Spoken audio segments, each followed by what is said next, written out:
Lorsqu'Israël refuse, Dieu présente son dessein éternel qui est un peuple céleste avec une nature spirituelle. Tout le Nouveau Testament est l'ensemble de la vérité qui est liée à cette volonté éternelle de Dieu. Considérons simplement ce fait très rapidement. Nous prendrons les 4 évangiles. Non, nous n'allons pas étudier les 4 évangiles. Nous les rappellerons seulement. Si nous prenions Matthieu, Marc, Luc et Jean, en ayant une idée de ce qu'ils contiennent, nous pouvons voir 2 lignes de mouvement à travers leur récit. Ces 2 mouvements sont parallèles l'un avec l'autre. Nous avons d'un côté l'idée juive du Messie et l'idée juive du royaume de Dieu. Tout le système juif s'y retrouve. À côté de cela et à l'opposé de cela, il y a quelque chose de différent. Nous trouvons l'idée de Dieu et l'idée du ciel au sujet du Messie. Celle-ci est très différente de l'idée juive et elle est toujours en conflit avec l'idée juive. Et il y a ensuite l'idée de Dieu et l'idée du ciel au sujet du royaume de Dieu.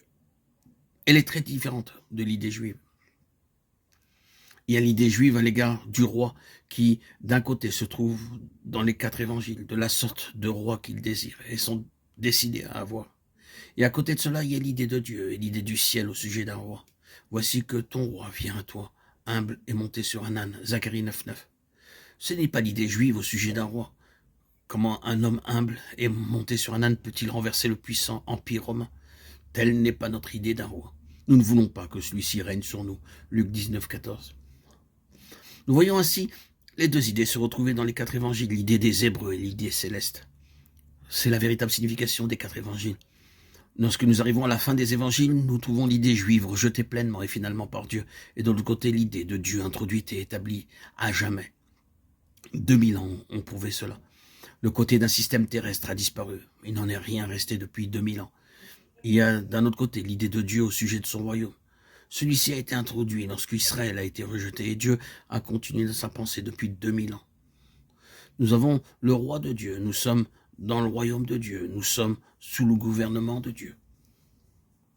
C'est là ce que nous disent les 4 évangiles. Ce n'est naturellement pas tout, mais c'est la conclusion générale des 4 évangiles.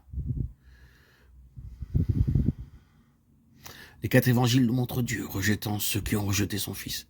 Et de l'autre côté, ils nous montrent Dieu introduisant ce qui est selon son Fils et l'établissant à jamais. De sorte que les portes de l'enfer n'ont pas réussi à prévaloir contre lui.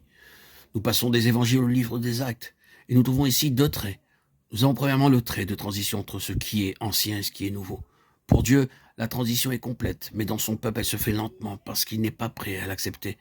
Elle a été plus lente qu'elle n'aurait dû l'être à cause de Jacques, le chef de l'église à Jérusalem, qui désirait avoir encore quelque chose de l'ancien Israël.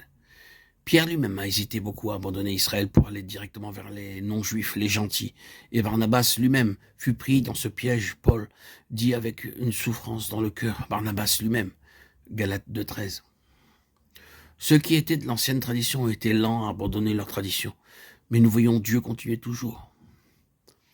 Jacques, Pierre, et qui que vous soyez, si vous ne marchez pas, je continue. Et si vous ne continuez pas, je vous laisserai en arrière et en trouverai d'autres. Et tandis qu'ils sont si lents, Dieu appelle Paul, et Paul fait avancer les choses.